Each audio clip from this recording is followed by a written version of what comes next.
Okay, so just got back from Lowe's and I got a whole bunch of parts purchased there. And as you can see here, here's the old manifold. And what we decided to do was go ahead with some pre-assembled sprinkler valve systems from Orbit. And so this takes us out of utilizing the Rainbird product. And some of the other things that we purchased was this bottom tray, which is going to help lift it up just a little bit, and then some rock to place underneath. That way when the dirt crumbles and forms into mud and whatnot, and it forms into silt, it'll just drop below the rocks. So I'm going to go ahead and pre-assemble this right here. Okay, one thing we're going to do here is dig this hole just a little bit deeper, because you're going to see that this pipe is just laying directly on dirt right now. And, eventually this dirt's going to just silt down, cover it up, and just make it a little bit messier. So we're going to dig a little bit of the dirt underneath and then place some gravel in. Okay, pre-assembled all the parts that we just purchased at Lowe's, and you'll see how that lines up with where we used to be with our fittings. This just gives you a good overall view of what you can expect and whether or not you do get the right parts before you start digging in and doing the assembly portion. Okay, I bought this tray that I want to utilize in order to put this manifold on top of it and get rock underneath it. What we're going to have to do is actually cut it, as you can see, because this is got 5 lines going in and it's designed for 4. No problem, we're just going to use a saw and cut that up and get it to the way we need it. Okay, so we've got this tray that we plan on putting underneath right here, and what we're running into is that the pipes are, well, we've got 5 pipes coming in. There's only 4 inlets, and so we're just going to go ahead and cut away at that to provide that the room that it needs. And then we're going to figure out how we're going to work with that. Actually, this pipe over here is just going to stay on the outside and run through here, so we'll get that taken care of. Alright, we've got our tray cut in there now. We've made room for that pipe there and all those pipes coming in. And I'm going to start to get a feel for how this is going to look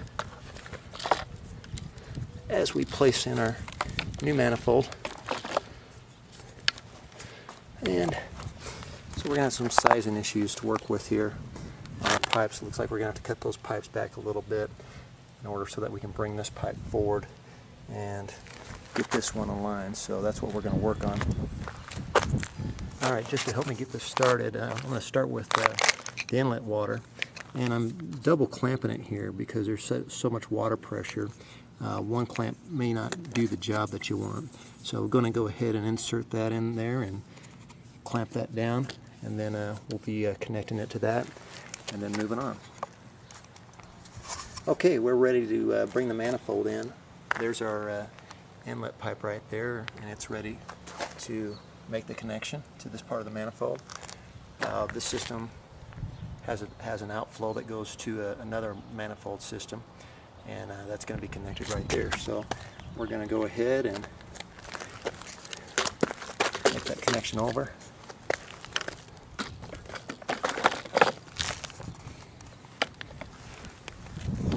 And we'll connect that up. We're going to have some pipe to cut right here because it's just too long. And so we'll cut that up, size it up, and make it fit. Before putting the manifold down, one of the things that we wanted to do is put a layer of rocks. That way when this dirt, if and when it crumbles down, gets flooded in there or whatnot, you won't have your piping and your controls overcome with dirt. And sometimes it can get buried because of that, so this is going to protect that. Okay, got all the fittings put in and cut the pipes so that they work. Going through this, it's not an easy fit. Sometimes you got to move that pipe around pretty heavily, so don't necessarily expect that it's going to fit in easily and be a snap. But anyway, so we've got our 5 valves there, and then we got our flow through going out, and we've got our low pressure hooked up, and now we're going to be doing the wiring.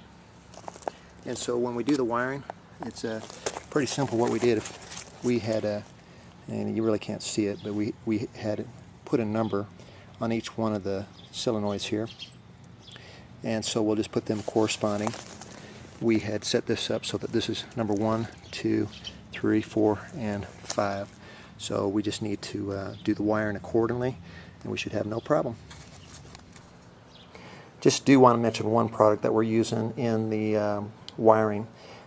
This is from Rainbird, and it's waterproof wire connectors, and it uses a silicone gel, which is going to hold up much longer and a lot better.